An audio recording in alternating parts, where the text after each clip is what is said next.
maa ngi sa kaw dégg nga.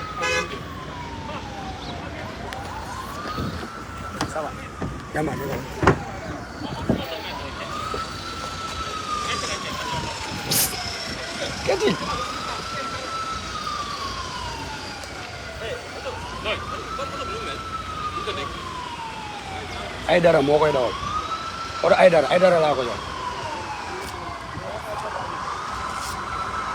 Mais ngi noonu le procès Prodac renvoyé jusqu'au 16 mars 2023 yéen a ngi koy seet noonu président Ousmane Sonko rejoindre son véhicule peut-être di s'affronter ak échanger quelques mots ak ñi nga xamante ni ñoom ñooy son entourage notamment certains avocats mais aussi le top management de Pastef les Patriotes Bala Moussa Daffé seen nañ ko fii seen nañ fi aussi yeneen alliés yoo xamante ni ñëw nañ peut-être le président prend un peu le temps va prendre un peu le temps d'échanger discuter un peu waaw d'échanger un peu. Comme vous le voyez, certainement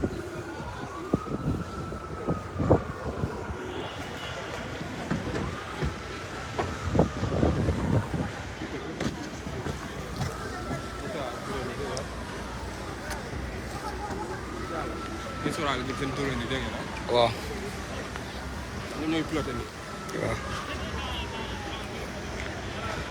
Et non, je rappelle que le procès Prodac a été renvoyé jusqu'au 16 mars 2022. Là, actuellement, on est dans le parking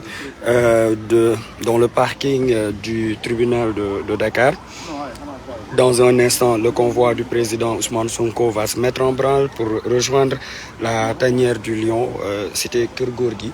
Actuellement, ñi ngi ci dernier réglage yi pour mettre en place le convoi.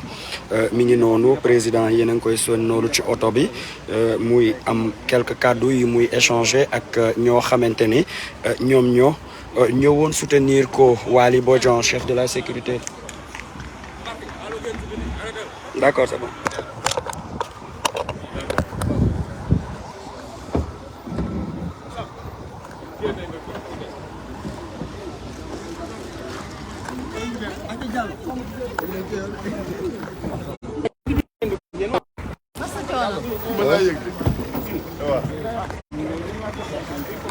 Man kay poros may digg bi man kay may digg poros man may la coordinateur national des jeunes. Mi ngi noonu le président. S'il vous plaît. Mi ngi noonu président Ousmane Sonko. Excusez un peu, je suis en train de refaire un peu le dispositif qui nous permet de faire le live. Mi ngi noonu président Ousmane Sonko se met en branle ici au niveau du tribunal de Dakar. Président ngi noonu mi ngi génn président ngi noonu mi ngi génn le convoi se met en place.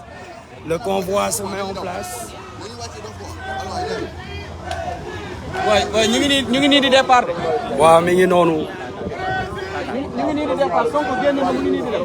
ñoo ngi noonu président Ousmane Sonko en direct te Keur Gorgui waaye gis ngeen ni dafa génn rek prési yi commencé c'est des sympathisants qui étaient venus le soutenir yàlla def na ils avaient eu la possibilité d'accéder ci zone bii nii nga xamante ni moom moo di tribunal bi malgré li nga xamante ni moom moo di la forte présence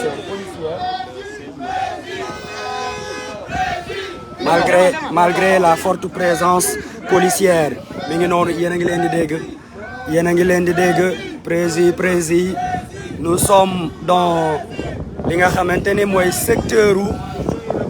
ñoo ngi ci secteur bi nga xamante ni moo di tribunal bu Dakar di leen fàttali que le procès a été renvoyé jusqu'au 16 mars inchallah 2023 buñ ko fekkee tal ko ñu dellu si waat ñu remettre encore la même chose ñoo ngi noonu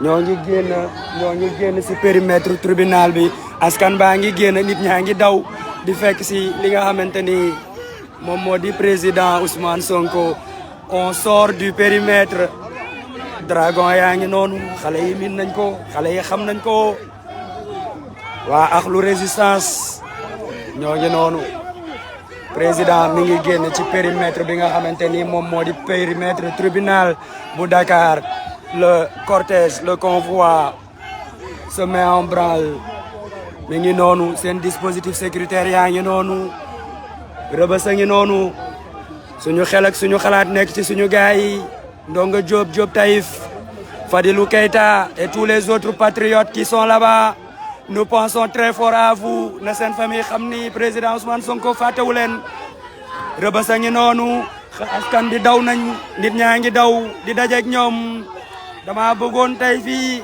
bu ñu mënoon a yuuxu ba suñu mbokk yi gi dégguñu Fadilou Keita Ndongo Diop Diop Taïf Nit Doff Hannibal Djim tous ces patriotes injustement emprisonnés ici à Rebeuss parce que seulement bëgg nañ président Ousmane Sonko parce que seulement bëgg nañ changer li nga xamante ni moom mooy esclavage moderne bi ñuy dund ci suñu réew mi actuellement le pays est assujetti aux puissances étrangères surtout celle de la France président Ousmane Sonko bëgg a dog buumu jaam yi askan baa ngi génn soo ko laalee l'hymne national de la jeunesse l'hymne national l'hymne national l'hymne national l'hymne national président Ousmane Sonko président Ousmane Sonko dinaa la door l'hymne national mi ngi noonu borom moto yi ñëw nañ borom moto yi ñëw nañ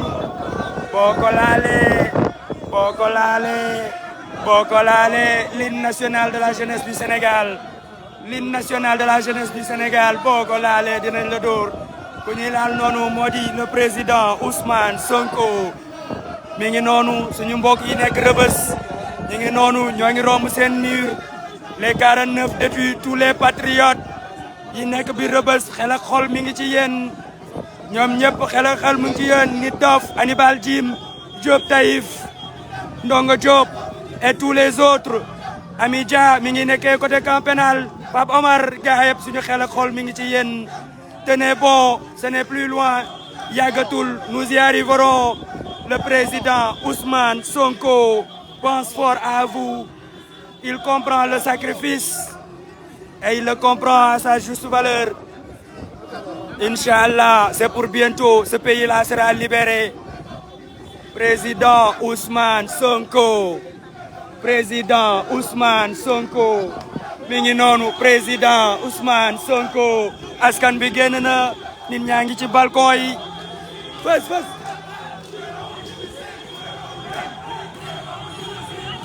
non baaxul de Assane mayel fës toog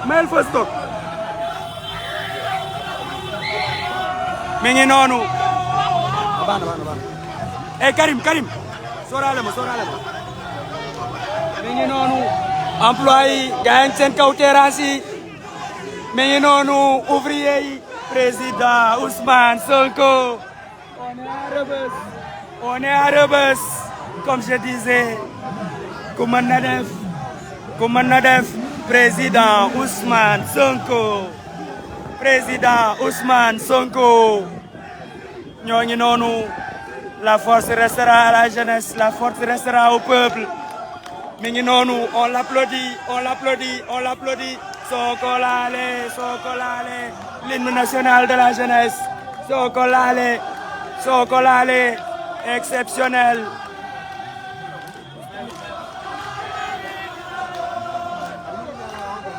mi ngi noonu xoolal yaay booy yor drapeau bi mi ngi noonu démb moom la ñu àndaloon Azoura Fall xel ak xol ci yow mi ngi noonu le drapeau ne doit pas tomber mi ngi noonu nit ñaa ngi ci car rapide yi président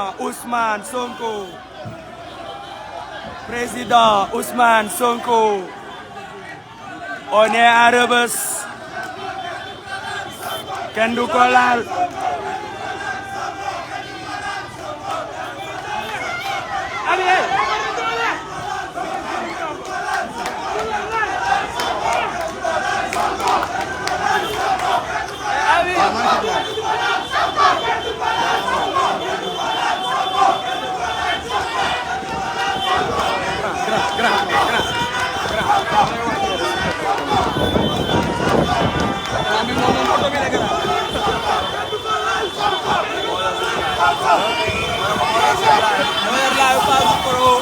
mi ngi noonu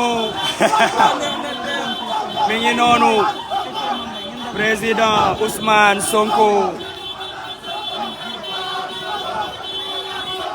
ñoo ngi avancé kenn du ko laal Sonko mi ngi noonu askan bi génn na yaay booy yaa ngi tàccu président Ousmane Sonko mi ngi noonu waa Rebeuss a ngi noonu ñu ngi koy tàccu président Ousmane Sonko mi ngi noonu waa terrasse yi waa balcon yi gaa yaa ngi noonu président Ousmane Sonko ngi noonu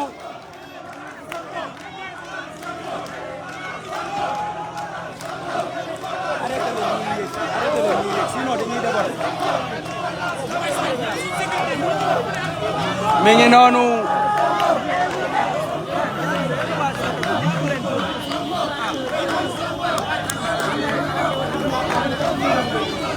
ñoo ngi Rebeuss ñoo ngi Médina même nit ñaa ngi noonu xoolal yaay booy yi gunge ko mu ñibbisi gunge ko mu dem président Ousmane Sonko ñoo ngi tollu fi nga xamante ni moo di hauteuru mosquée omarienne gunge ko mu dem nit ñaa ngi noonu seen kaw balcon yi président Ousmane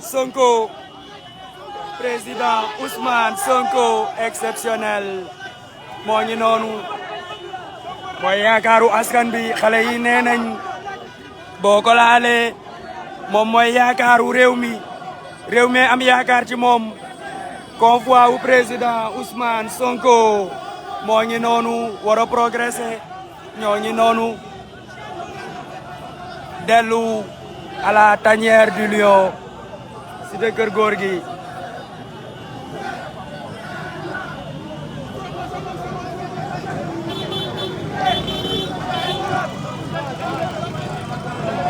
mi ngi noonu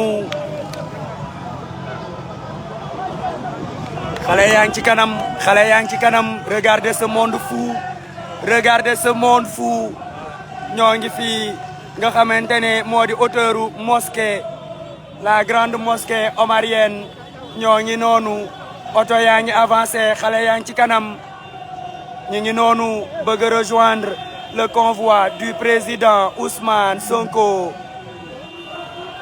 On avance sécurité bi on avance nit ñaa ngi ñëw attention nit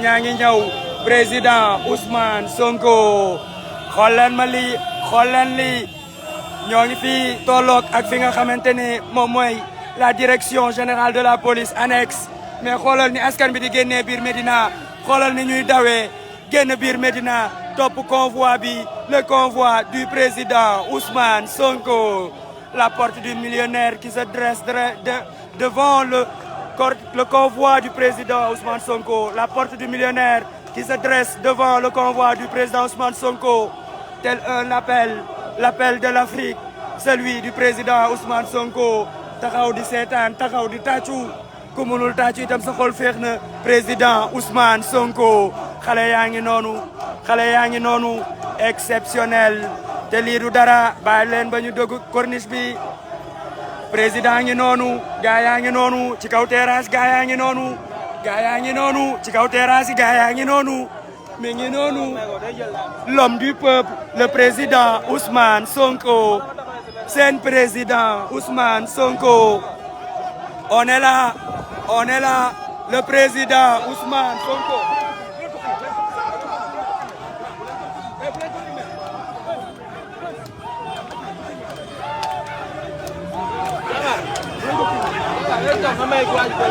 mi ngi noonu moom la ñu bëgg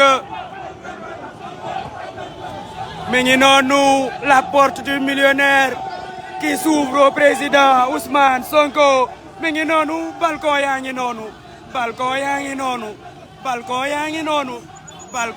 noonu ku munul tàccu di nga génn seetaan sa xol dina féex dispositif sécuritaire baa ngi noonu président Ousmane Sonko balcon yaa ngi noonu exceptionnel regardez cette marée humaine devant moi Regardez cette marée humaine. Le président Ousmane Sonko. Le président Ousmane Sonko. mi ngi noonu. retourne un peu. président génn na mi ngi noonu. xale yi yuuxu nañ. xale yi yuuxu nañ. président mi ngi noonu. mi ngi noonu. xool ko fi mu taxaw. xool ko fi mu nuyu askan wi. mi ngi noonu. bañ nangu. bañ nangu. président Ousmane Sonko. président Ousmane Sonko. askan baa ngi noonu. génn na saafonteeg xale yi.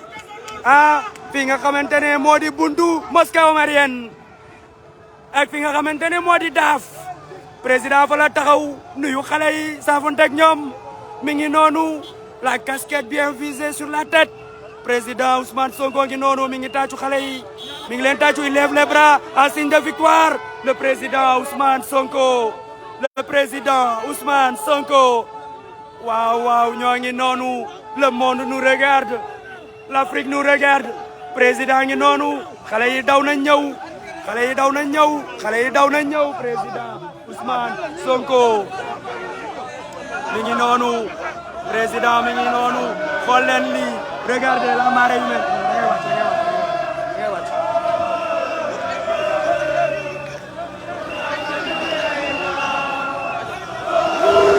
mi ngi noonu regardez cette foule xale yi nee nañ ñun ay néew yuy dox lañ pour vous dire nan la ñu pare regardez cette foule regardez cette foule devant nous le président Ousmane Sonko est derrière mi ngi noonu oto baa ngi ne buur yàlla ñoo ngi lay ñaan Sonko jël ndam li je vous ai écouté mettez-moi les cœurs s'il vous plaît.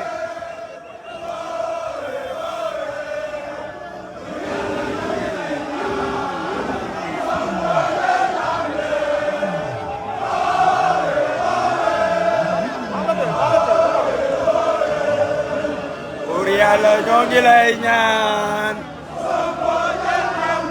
mi ngi noonu exceptionnel le drapeau du Sénégal qui flotte mi ngi noonu balcon yaa ngi noonu président Ousmane Sonko balcon yaa ngi noonu président Ousmane Sonko le drapeau du Sénégal qui flotte, le président Ousmane Sonko, le drapeau du Sénégal qui flotte pour accompagner cette joie, cette liesse populaire, cette détermination pour le président Ousmane Sonko. Le Sénégal de la jeunesse, le Sénégal, il est là, cette jeunesse debout pour se battre, prêt à tout, pour protéger le projet exceptionnel. Regardez ce qui se passe devant. lii tey leer na ma ni 14h 15h taxul ñu àgg fi nga xamante ni moo di la tanière du lion cité Kër Gorgui président Ousmane Sonko xale yaa ngi noonu jiitu nañ ko owe président Ousmane Sonko xool leen gars yële nekk ci seen terrasse tellement loin mais ils sont déterminés à regarder à être des témoins de l'histoire le président Ousmane Sonko foo tollu nga bëgg ko seen foo tollu nga bëgg ko gis président du peuple le président Ousmane Sonko mi ngi noonu président Ousmane Sonko exceptionnel mi ngi noonu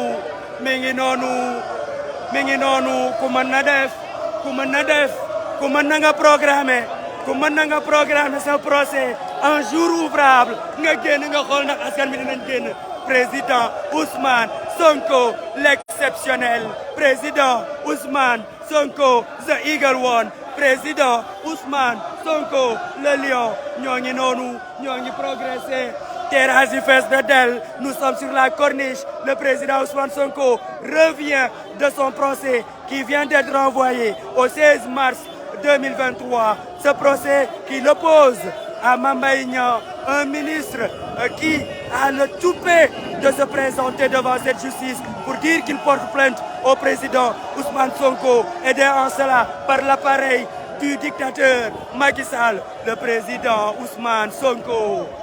Le président Ousmane Sonko, xool leen ci kanam, xool leen ci kanam, xool leen ci kanam, à perte de vue, mi ngi noonu, le président Ousmane Sonko, le président Ousmane Sonko, celui qui déferle les foules sénégalaises, le patriotisme, les cœurs des Sénégalais sur cette corniche de Dakar.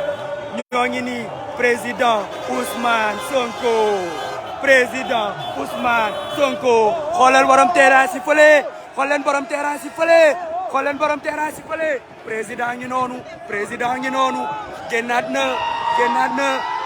na, président Ousmane Sonko, président Ousmane Sonko, président Ousmane Sonko, il est là, l'homme du peuple est là, la détermination de cette jeunesse est là, l'espoir de ce peuple est là, nee na leen nañu avancé, nee na xale yi nañu avancé, exceptionnel, yaay booy yaa ngi daw di tàccu, le président du peuple sénégalais, Ousmane Sonko,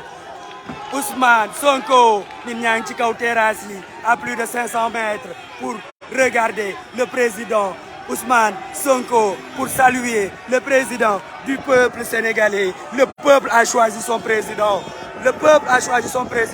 2024 dès le premier tour. Match du am dañuy rendi jéggi dem suñu yoon. C'est le président Ousmane Sonko.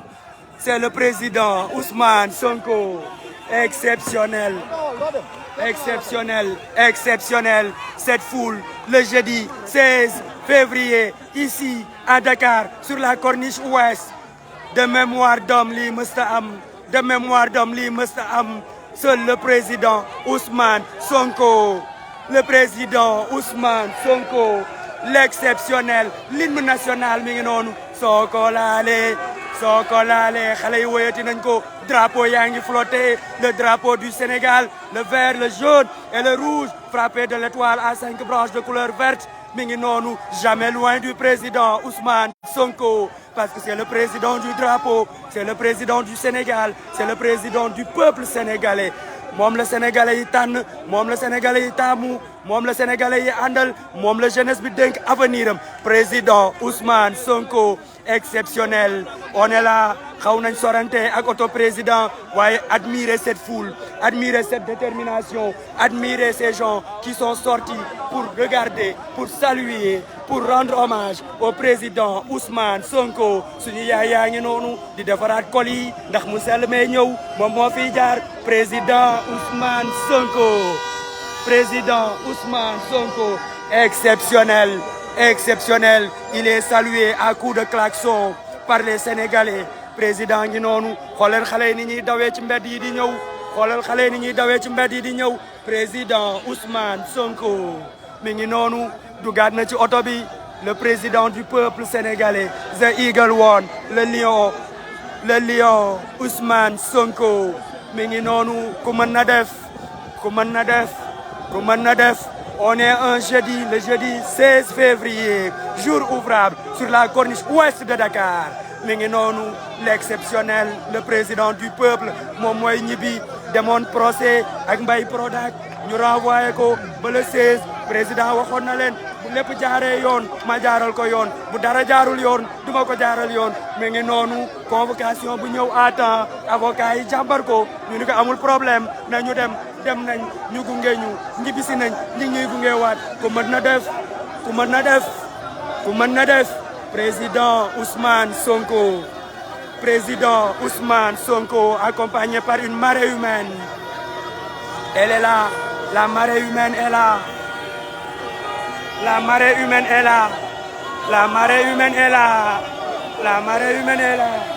Xoolal xale yi ci kanam.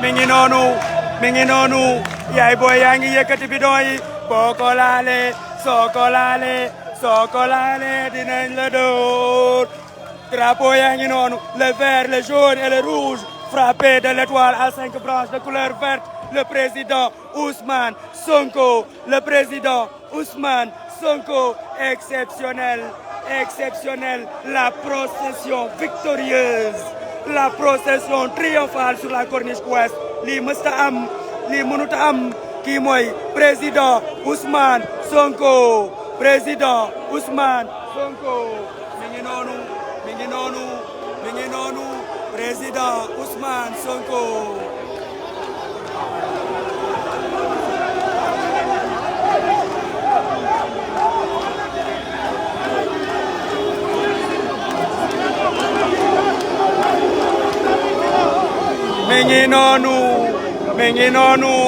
mi ngi noonu yéen a koy dégg président Ousmane Sonko di avancé ànd ak xale yi mi ngi noonu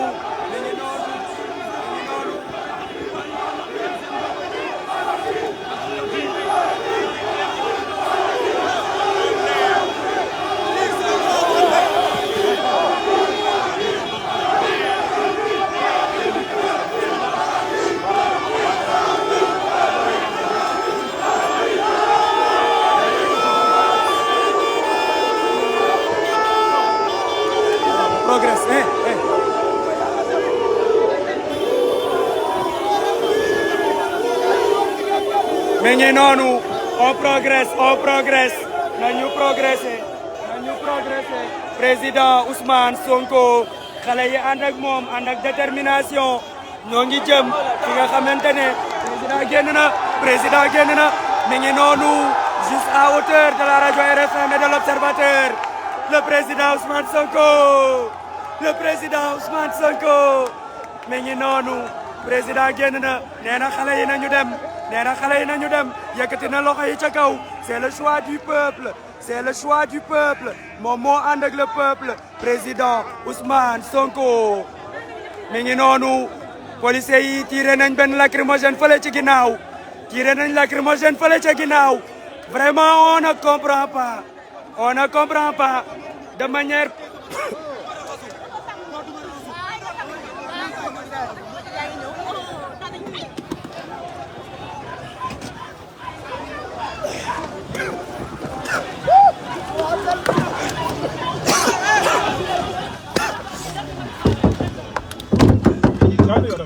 demal dañu wax gaz.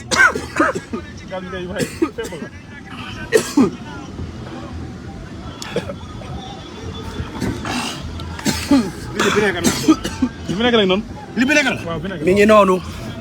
pour un rien on gaze la foule.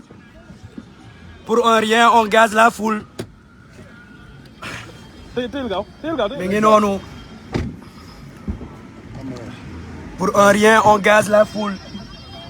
La foule a été gazée à hauteur de la radio RFM mi ngi noonu kenn comprendre lu waral lii et pourtant président dafa génn gazé waat nañ fii ci kanam mi ngi noonu yéen a ngi seen la foule demal ñoo ngi noonu gis nga donc le convoi du président Ousmane Sonko est attaqué en direct vous le voyez. abal leen ma masque ma génnaat. jërëjëf bi li du masque masque laa soxla masque jox ma mais man sama war a génn. teewlu ma génn teewlu. génn da nga war a génn. teewlu na nekk en kii na nekk en direct. bye.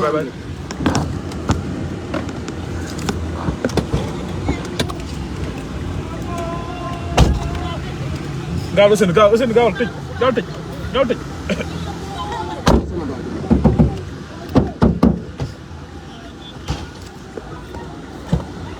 ñu door ba léegi dama xam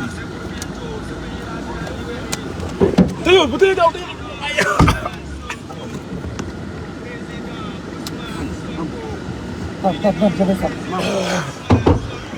gën ko dem may ma génn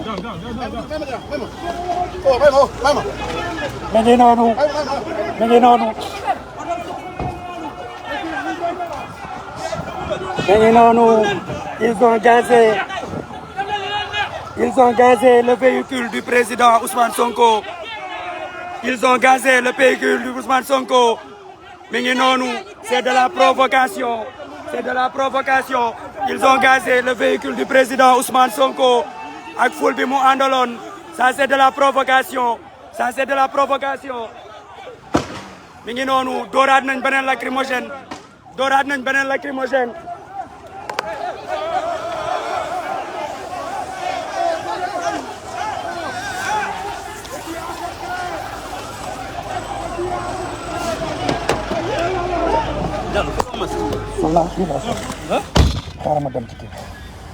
Non, non, munoo def yàlla yëngu ma sax. da ngay soog mos nga yëg.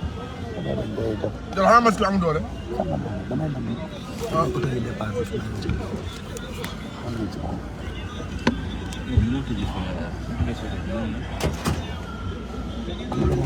parce que bu ñu sabati. mu taal yoroo ko. kii la ma. yàlla fii xanaa nga jëlee taw. jox ko fi nekk. jox ko fi nekk jox ko fi nekk jox ko fi nekk. mi ngi noonu président Ousmane Sonko la ñu gazé. Lii ay dëmm la.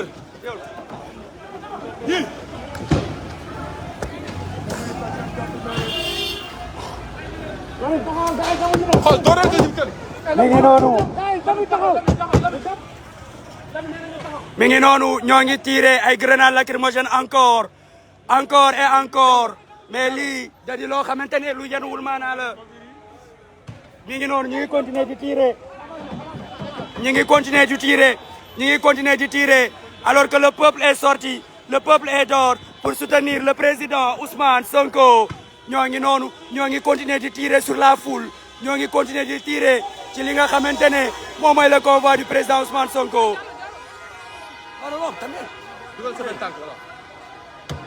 oh bul dem Lamine bul dem mi ngi noonu ñi ngi continuer waat di tirer ay grenades lacrymogènes ci président Ousmane Sonko alors que la population ñi ngi newoon di def une procession tranquille président Ousmane Sonko ñoo ngi noonu lii moo leen métti li askan bi génn moo leen métti askan bi génn na tranquillement en procession ñu ngi noonu di tirer. Comment peut-on tirer sur son peuple? Comment peut-on tirer? Président génn na mi ngi noonu en général le général est là le président Ousmane Sonko mi ngi noonu moom ngeen di seen en général le général est là le président Ousmane Sonko le général c'est un général il est là au-dessus de son véhicule mi ngi noonu sécurité bi ñu ngi koy nax na dugg président mi ngi noonu en cagoule le président Ousmane Sonko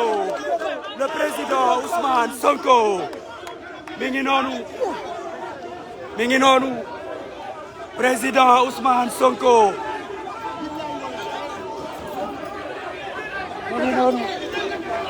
mi ngi noonu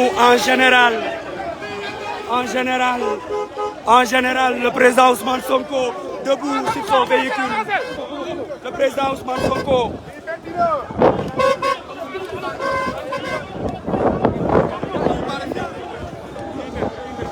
le président Ousmane Sonko on continue suñu progression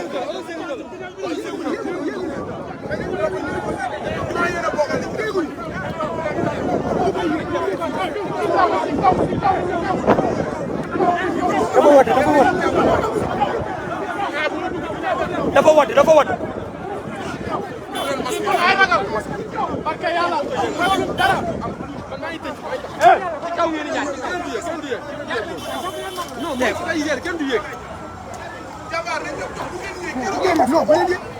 dox leen léegi man nag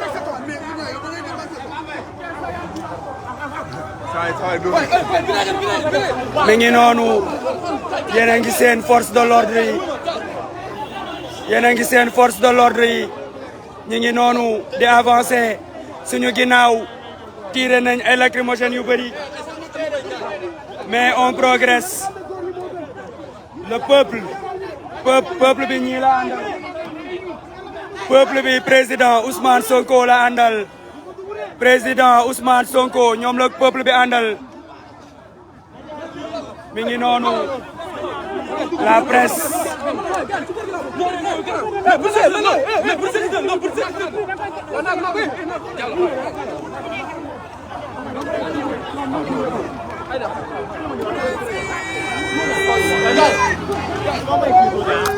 copain xoolal bu leen ma daaneel aussi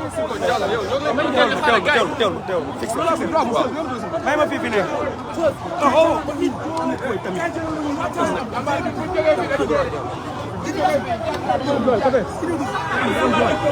Sonko génn na ba takkaat la nga xam ne moo di kagul am ñu may leen vinaigre mu ñëw indi vinaigre Aïcha alma vinaigre dañoo baare li Aïcha alma may gàll bi ba pare xaaral alma may kii ba pare Aïcha am non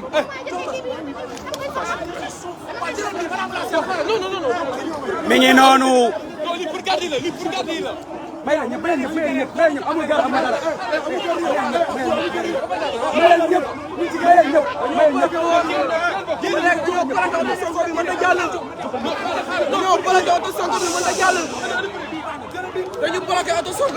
mi ngi noonu ils ont tenaillé le véhicule du président Ousmane Sonko mi ngi noonu fii lañ ko tenaillé lan lañ ci bëgg lan lañ ci jublu président Ousmane Sonko mi ngi noonu yéen a ngi gis oto bi bloqué auto police moo bloqué li nga xamante ni moo di véhicule président Ousmane Sonko il s'apprête à faire quoi lan la ñu bëgg a def lan la ñu bëgg a def mi ngi noonu lan la ñu bëgg a def yéen a ngi gis askan bi xool leen li xew fii le blindé de la police moom moo bloqué le convoi du président Ousmane Sonko fii lu nekk mën na fee xej lu ne mën na fee xej Waly Bodian le chef de la sécurité dem na seeti leen parce que fii lu ne mën na fee xej mi ngi wax ak ñoom parce que bloquer le véhicule du président Ousmane Sonko sécurité baa ngi ne force de l'ordre yaa ngi ne ak seen dispositif ils n'ont pas hésité à tirer des grenades lacrymogènes sur une foule qui marche et qui chantonne.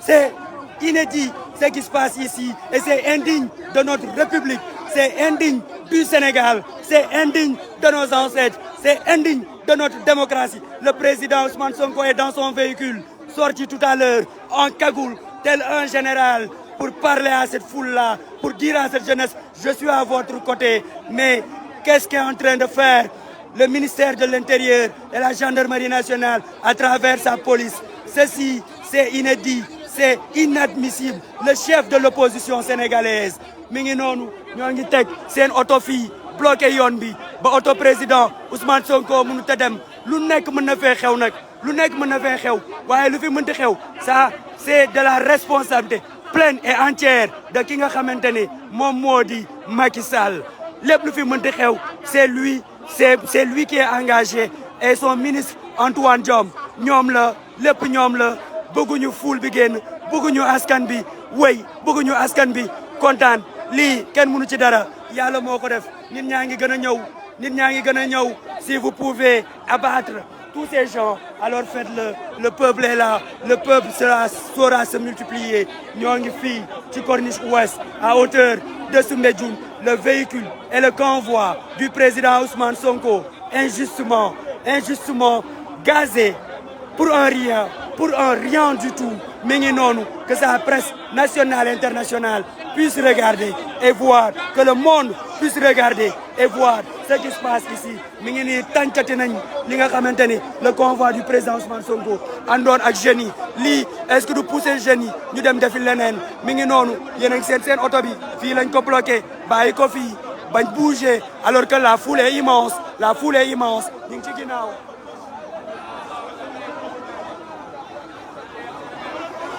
mi ngi noonu la sécurité veille au grain Père Djibi mi ngi noonu Waly de la sécurité ils ont parlé avec les gens de la police mi ngi noonu président Ousmane Sonko toujours salué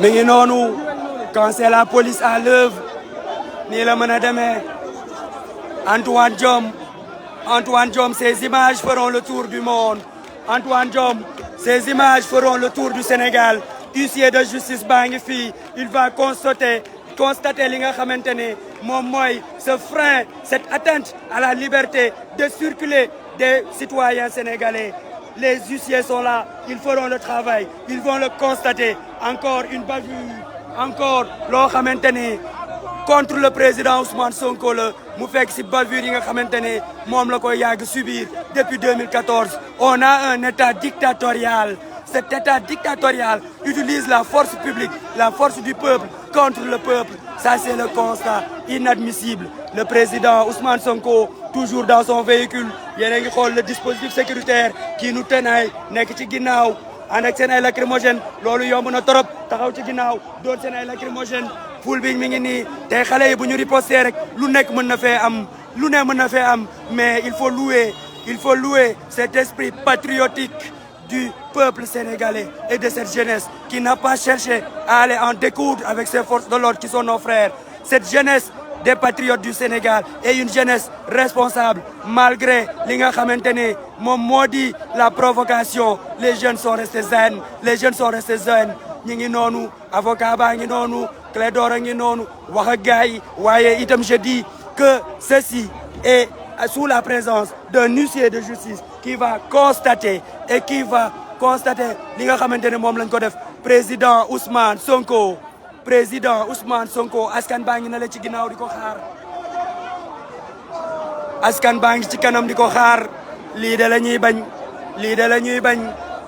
ñuy bañ créer seen trouble à l'ordre public après bëgg ko amputer le président Ousmane Sonko lii kenn xamul lu mu doon comment des forces de l'ordre peuvent-ils être les catalyseurs et peuvent-ils être ce qui provoque ces troubles à l'ordre public une procession joyeuse une procession juvénile de ces jeunes ñu topp président Ousmane Sonko di béggee ak moom nga leen di gazé amul yoon te du yoon on se demande dans quel pays on est mais ce n'est plus le Sénégal démocratique tant chanté le chef de l'opposition du Sénégal moom la ñu gazé lii kenn xamul lu mu doon mais nous sommes au poste lacrymogène ou pas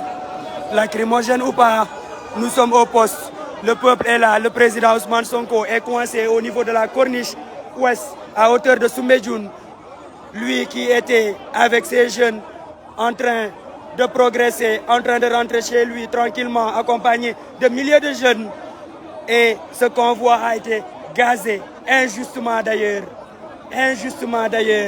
ces jeunes ont été gazés ce qui provoque actuellement ces échauffourées mais aussi la police nationale qui a déployé des blindés pour barrer la route au président Ousmane Sonko mais on ne sait pas quel est leur projet le monde entier doit regarder ce qui se passe ici sur la corniche ouest à hauteur de Soumbédioune la presse nationale et la presse internationale est témoin de ce qui est en train de se passer et on demande à vous qui nous suivez partagez le live au maximum il faut que l'Afrique sache que l'actuel président de l'Union africaine est le premier pourfendeur de la démocratie et de l'image du peuple sénégalais et de l'image de l'héritage démocratique du peuple sénégalais.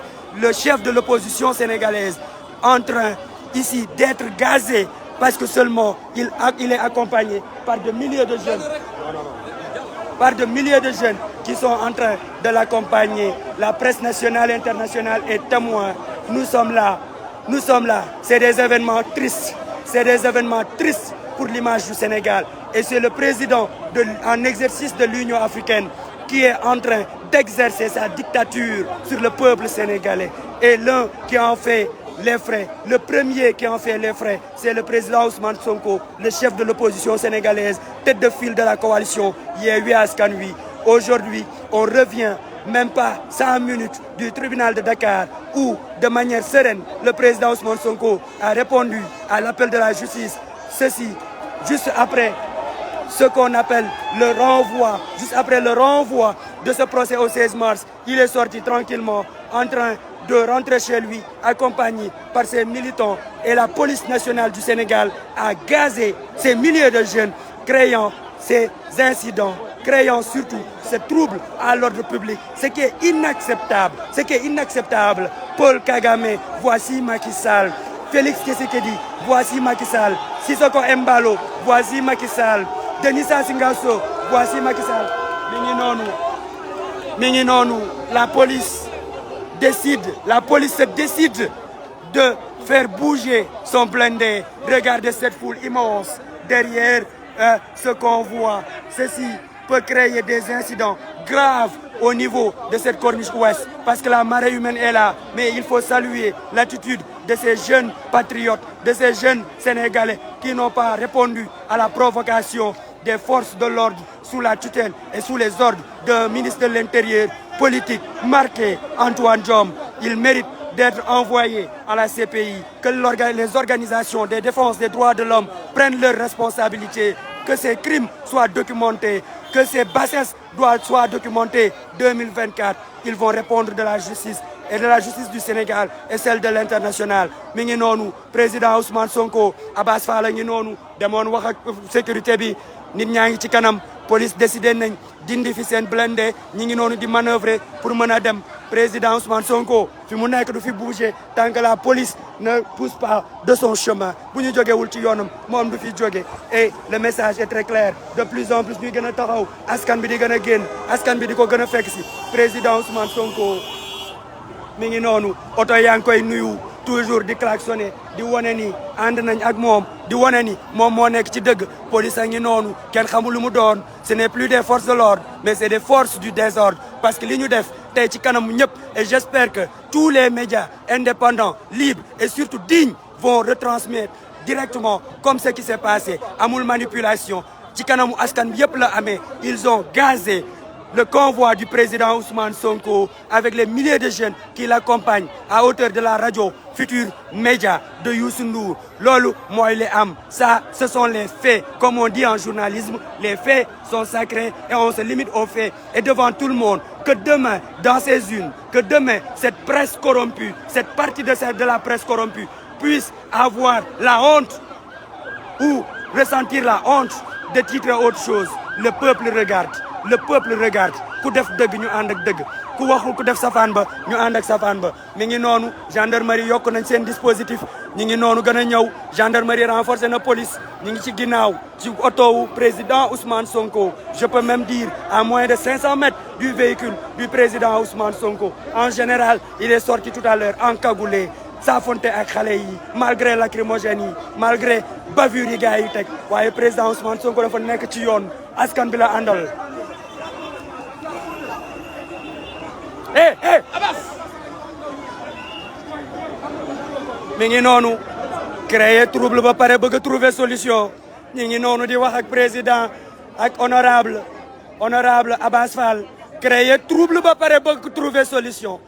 Ça se passe qu'au Sénégal. Le Sénégal du président Macky Sall, un apprenti dictateur à la tête de l'Union africaine.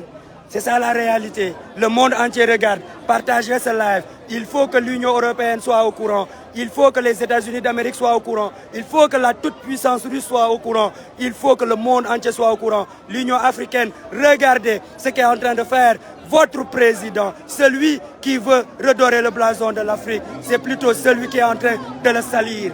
Nous sommes là, en direct. Le président Ousmane Sonko, la jeunesse continue de saluer. La foule klaxonne, on est toujours là. Le véhicule de la police est toujours là, malgré que le blindé est là. Nous sommes... Mi ngi noonu, on met injustement, on met de manière inutile en danger la vie de milliers de Sénégalais, de ces jeunes, mais aussi la vie de ces forces de l'ordre qui, après tout, ce sont nos frères, ce sont des Sénégalais qui sont là, qui exécutent des ordres. Mais comme dit le président Ousmane Sonko, à un ordre manifestement illégal, il faut désobéir. Mais pour certains, ils l'ont exécuté malheureusement aujourd'hui.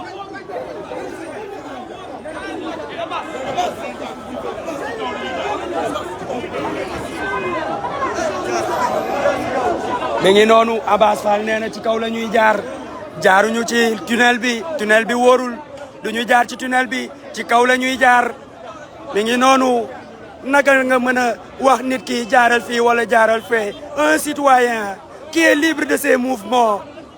Le pays est devenu une dictature. Le président de l'Union africaine, Macky Sall, est à l'œuvre. C'est lui qui manœuvre. C'est lui qui emporte l'entière responsabilité. Thomas Sankara qui vient à la rencontre du président Ousmane Sonko. L'héritage est bien tenu. L'Afrique nous regarde. L'Afrique nous regarde. Voilà ce qui se passe au Sénégal à l'instant T.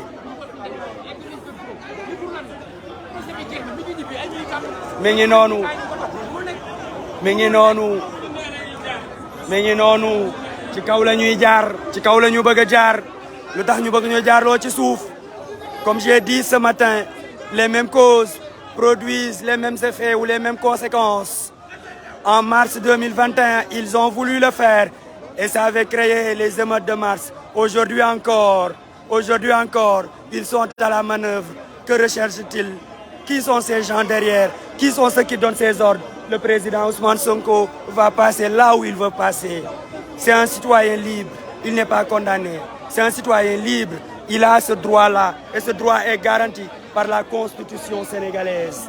La liberté de circuler des personnes et des biens, et ce, librement en majuscule. On va exercer. Regardez cette foule qui s'amasse, cette déferlante humaine, qui s'amasse autour du président Ousmane Sonko. mi ngi noonu xale yaa ngi noonu taxaw ak détermination nee nañ fii la ñuy jaar waaye situation bi boo ko xoolee nga xam ni provocation la. Ils vont encore tirer des grenades lacrymogènes et ils vont encore blesser des milliers de jeunes. Mais malheureusement on ne sait vraiment pas ce que veut réellement ñi nga xamante ne ñoom ñooy les tenants du pouvoir, les forces de l'ordre qui sont, comme je dis, facteurs du désordre. Ça c'est une première dans le monde entier. Nit ki yóbbu nga ko procès dem na wuyu ji tranquillement di génn di ñibbi tranquillement te doo ko bàyyi mu dem yoonam mu ñibbi këram ànd ak ay nitam. waaye bànneexu sénégalais yi moo leen neexul, waaye liesse populaire sénégalais yi moo leen neexul. Malgré vie bi lu mu saf lool métti lool, Ousmane Sonko moom mooy yaakaaru askan bi. Ousmane Sonko moom mooy bégal xolu sénégalais yi. ci loolu la ñu ne gaa yaa ngi wax, policiers yaa ngi noonu, gendarmerie yaa ngi noonu, li amul benn njëriñ. Certainement ils vont encore gazer, comme j'ai dit, certainement ils vont encore gazer. Lii mooy seen gestion de la foule. C'est malheureux gis ngeen fi ñu bëgg a jaar foofu la beneen auto police ñëw dugg ci biir foule bi. mi ngi noonu askan bi ñu ngi leen koy xajal, amul problème. Ce sont les forces de l'ordre. waaye tamit li ñu war a def dañ ko war a xoolaat. On met inutilement en danger des milliers de vies pour un rien. Voici l'image de la démocratie sénégalaise. Voici l'image triste que donne le Sénégal, jadis fenêtre de la démocratie en Afrique. Le président Ousmane Sonko.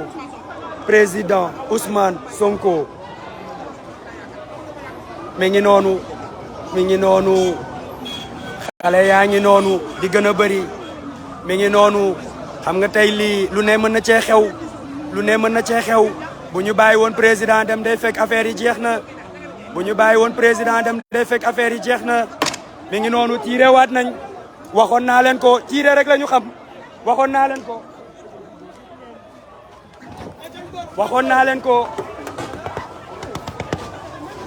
tijji ma.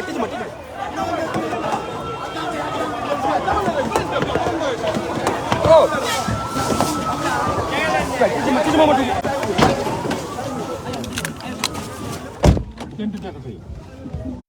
Tamit ñu fa ko li def. Mi ngi noonu tiire waat nañ yéen a ngi koy seen ci kanam. mi ngi noonu suñu oto bi sax jot nañ ko toj. tiire waat nañ comme ni ma leen ko waxee ñoom tiire rek la ñu xam.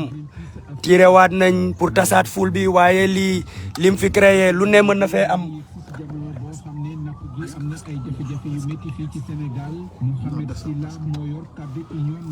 mi ngi noonu tiire waat nañ convoi baa ngi noonu gazé waat nañ ko. mi ngi noonu ñi ngi tiire gis ngeen auto police bi gis ngeen ni ñu tiire nañ xeer yi directement ci auto président. mi ngi noonu ñoo ngi progressé xale yaa ngi noonu ils ont créé li nga xamante ne kenn xamul lu mu doon créé waat nañ ko créé waat nañ oto bip oto baa ngi noonu ngeen di seen xoolal sama mbokk journaliste yi ñi ngi noonu sans protection ñi ngi leen di gazé mi ngi noonu mais jaar nañ ci kaw la ñu bëgg a jaar ñi ngi noonu ci kaw la ñu bëgg a jaar fi ñu bëggoon jaar fa la ñuy jaar du ñu jaar ci suuf du ñu jaar ci suuf vinaigre boy bul sori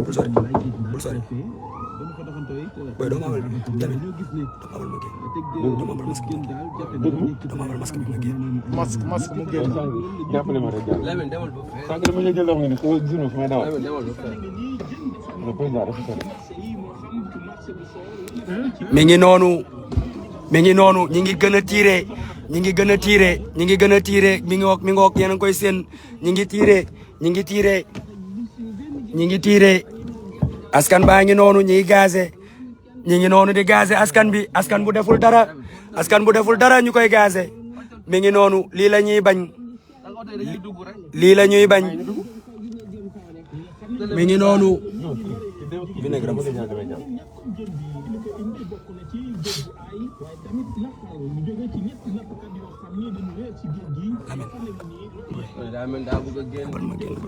kii kay bu dee bëriwul kii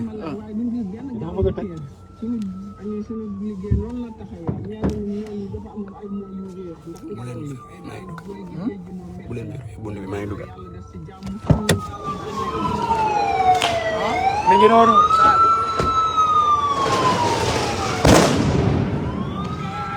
ngi noonu tiire waat nañ mi ngi noonu tiire waat nañ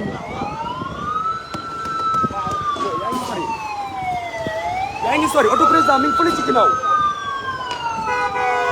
mi ngi noonu tiire waat nañ président Ousmane Sonko auto ma ngi noonu mi ngi noonu ñu tànc fële ci kaw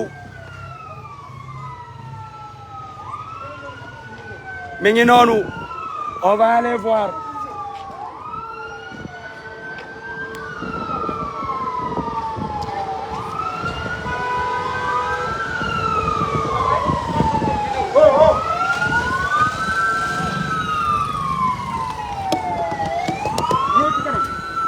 gaay nee nañ ñu arrière ma ne ñëwal ci kanam ñëwal mi ngi noonu mi ngi noonu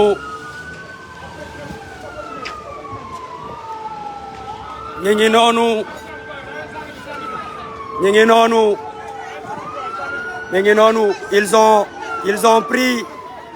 ils ont pris le en tenaille le véhicule du président Ousmane Sonko mi ngi noonu est-ce qu'ils sont en train de l'arrêter est-ce qu'ils sont en train de l'arrêter est-ce qu'ils sont en train de l'arrêter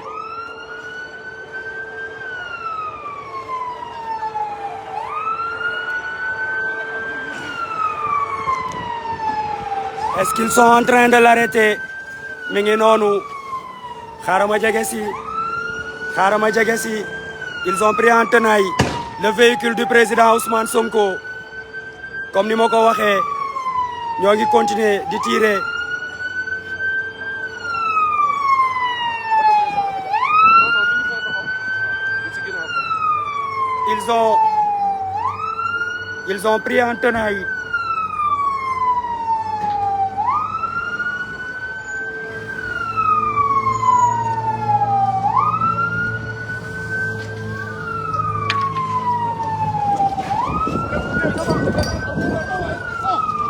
ils ont pris en tenaille le véhicule du président Ousmane Sonko. Ils ont pris en tenaille. Ñoo ngi noonu. Ils ont pris en tenaille le véhicule du président Ousmane Sonko. La sécurité est toujours là. Président Ousmane Sonko. Ñoo ngi nii. Toujours là, ils ont pris en tenaille le véhicule. À quelle fin?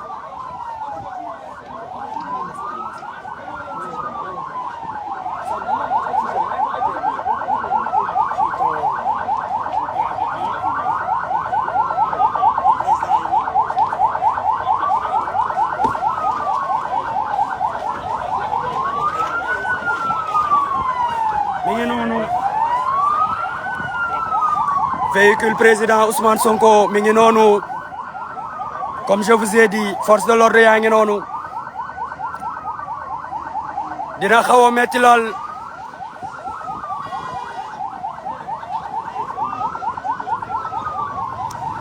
le président ne bouge pas son véhicule est toujours là entouré de sa sécurité.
mi ngi noonu la sécurité toujours au poste mi ngi noonu ils ont créé la situation et ils sont en train de trouver une solution président Ousmane Sonko mi ngi nii entouré des véhicules de la police nationale lan la ñu bëgg on ne sait pas lan la ñu bëgg on se demande.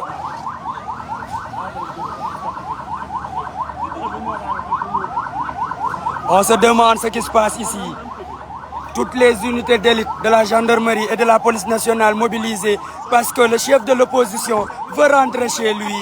Quel paradoxe. C'est une situation inédite, c'est une situation inexplicable. C'est une situation qu'on ne comprend pas et qu'on ne peut pas expliquer. Le président Ousmane Sonko, chef de l'opposition sénégalaise, qui rentre chez lui après avoir répondu comme un bon citoyen à l'appel de la justice, accompagné par des jeunes. Heure bi da doon fekk àgg nañ bu yàgg mais ñoom ñi ngi nii topp oto yi bloqué ko kenn xamul lii lu mu doon jàmbaarloo xale yi créer ay situation yoo xamante ne kenn xamul ñoom ñëpp a ngi fii unité d'élite yëpp a ngi fii muy GIGN muy BIP ñoom ñëpp a ngi fii xam nga lii nit mënu ko comprendre mais voilà l'état triste et piteux de la démocratie sénégalaise mi ngi noonu et vous voyez des éléments du GIGN di ñëw pour wax ak président lan la ñu bëgg waa GIGN a ngi noonu ak waa BIP même ñi ngi noonu bëgg wax ak président vont-ils l'arrêter ou ils veulent juste discuter avec lui ont-ils reçu l'ordre de l'arrêter on ne sait pas ont-ils reçu l'ordre de l'arrêter on ne sait pas ils veulent discuter seulement avec lui ou ils veulent l'arrêter mi ngi noonu vous vivez ça en direct le président Ousmane Sonko son véhicule assailli par des éléments de la BIP yéen a ngi seen BIP a ngi noonu GIGN a ngi noonu ñoom ñëpp a ngi noonu wër auto président à quelle fin lan la ñu bëgg les éléments de la BIP ñoom ñi ngi élément BIP yaa ngi noonu di déployer wu autour du véhicule du président Ousmane Sonko ñoo ngi noonu on ne sait vraiment pas quel est le projet mi ngi noonu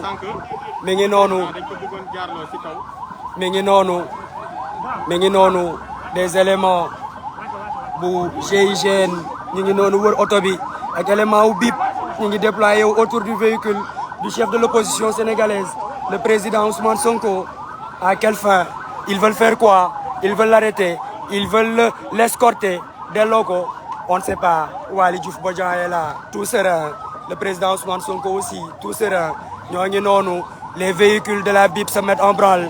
Les véhicules de la BIP se mettent en branle. mi ngi noonu tenaaye nañ oto bi. tenaaye nañ oto bi.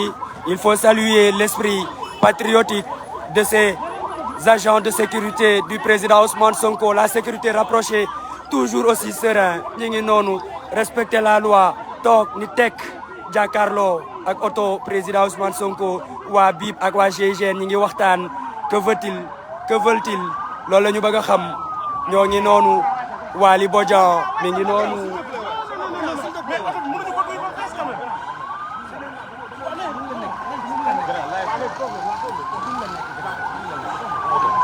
mi ngi noonu agent BIP yaa ngi noonu. ñoo ngi noonu léegi ñoom dañoo créer situation ba pare bëgg évacuer situation. On n'arrive pas à comprendre. On n'arrive pas à comprendre. Créer une situation et vouloir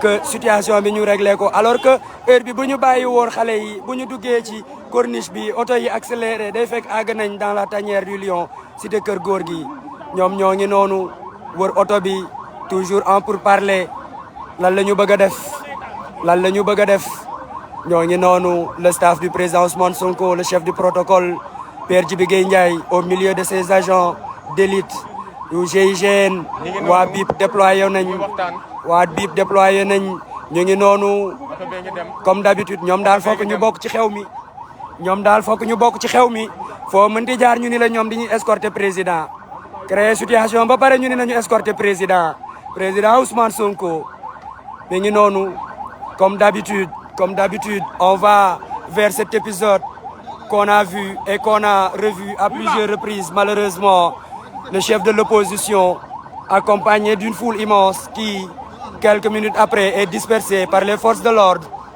C'est le président Ousmane Sonko, le chef de l'opposition du Sénégal, tête de file de la coalition Yewwi Askan Wi. ñoo ngi ci tolluwaay goo xamante ne kenn xamul nu mu demee tolluwaay gaa ngi noonu. wër nañ ko les véhicules waa BIP mettre nañ en branle ñoom ñooy tijji buntu bi et pourtant ça aurait été plus simple de laisser le peuple l'accompagner quand même parce que c'est un besoin du peuple, c'est le peuple qui veut communier avec cet homme. amul woon trouble à l'ordre public, ils ont créé trouble à l'ordre public.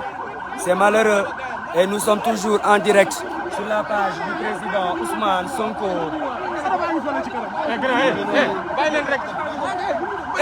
bàyyi mu dem bàyyi mu dem bàyyi mu dem wala bàyyi mu dem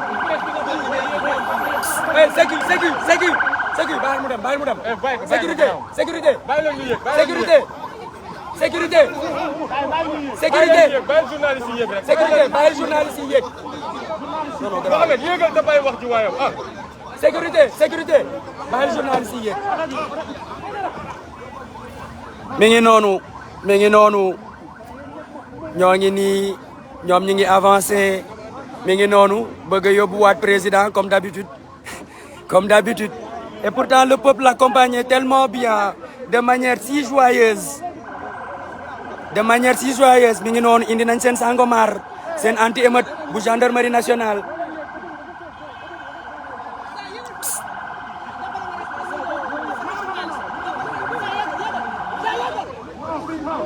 non fii fees na yegg foofu. kan mooy Jean ana mu. may Jean.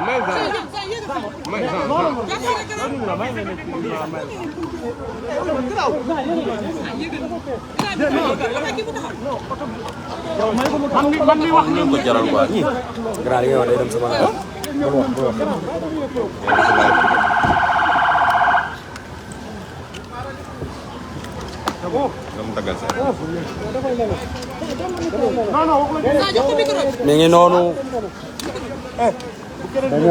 mi ngi noonu dañoo bëgg tenaaye convoi au président Ousmane Sonko.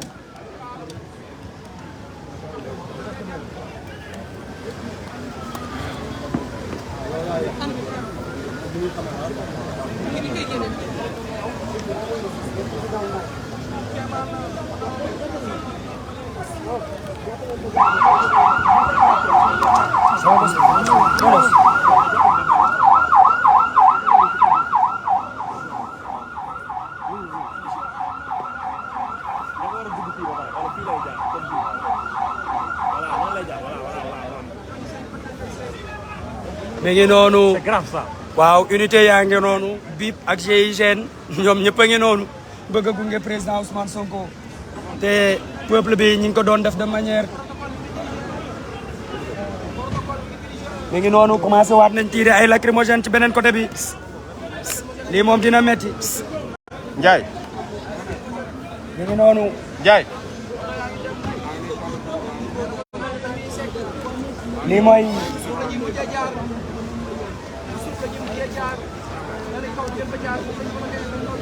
mi ngi noonu lii kenn xamul nu mu demee tiré waat nañ ay lacrymogène côté bee ci kanam mais le peuple est là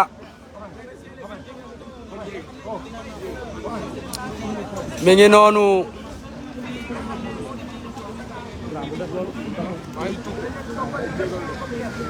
comme niñ ko waxee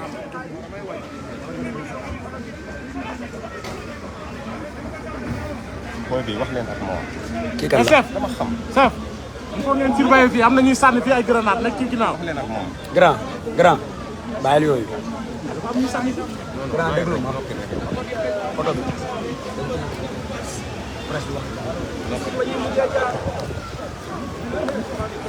mi ngi noonu grenade yaa ngi commencé safaat ndax tiré waat nañ beneen côté bi GIGN nag noonu GIGN nag noonu BIP a ngi noonu indi nañ seen ay oto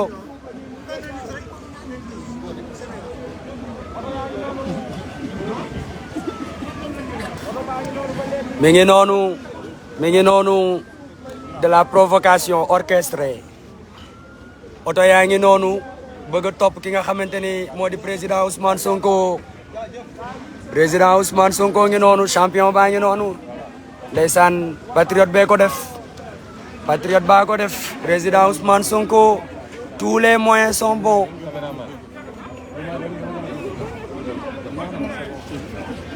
mi ngi noonu rib wax ji de.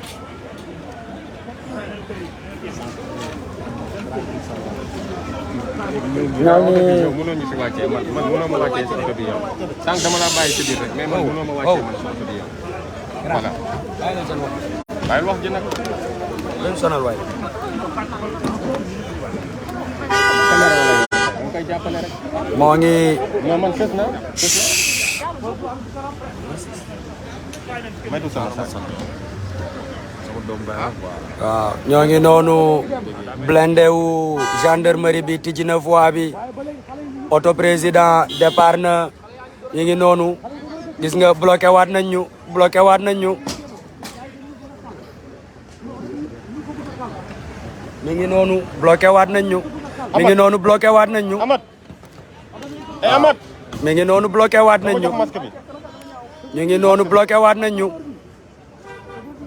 mi ngi noonu bloqué waat nañ ñu président Ousmane Sonko ngi ne mais mi ngi toujours suñu ligne de mire mi ngi noonu bloqué waat nañ ñu ñu ngi noonu waaw bloqué waat nañ ñu mais président Ousmane Sonko est toujours dans notre ligne de mire oto yaa ngi noonu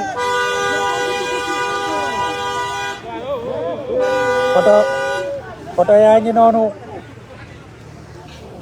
oto yaa ngi noonu ils ont bloqué le véhicule bi nga xamante ne moom la presse bi nekk bloqué ko ñoom ñu dugg ci diggante bi ñu ngi noonu ñoom ñu ngi dugal seeni ay oto ñu ngi noonu président dugg na noonu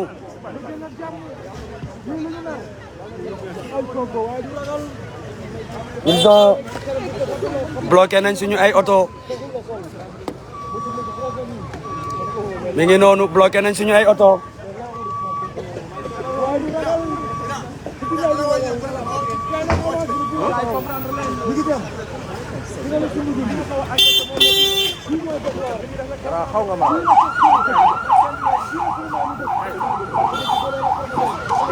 mu ngi noonu xaaral ñu jéem a xool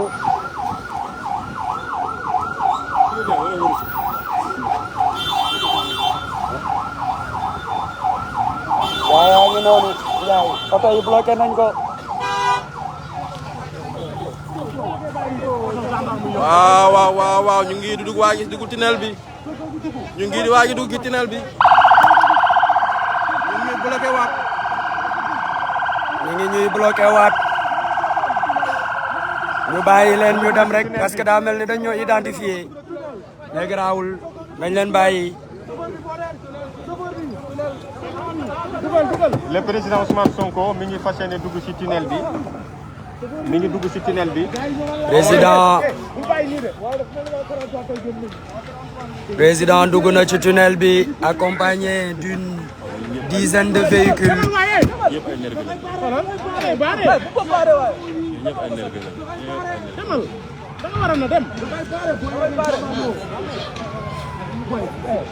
ñu ngi noonu baare nañ ñu c'est fait volontairement. ñu dem. c'est fait volontairement. tey kuy wàcc nga wàcc te bàyyi wax ji waay s'il vous plaît kuy wàcc nga wàcc te bàyyi wax ji bu leen sonal waay ah. waaye mbar dafa nar a dóor ci biir non non. ana sa xale ko ki mooy def kii nekkatul sécurité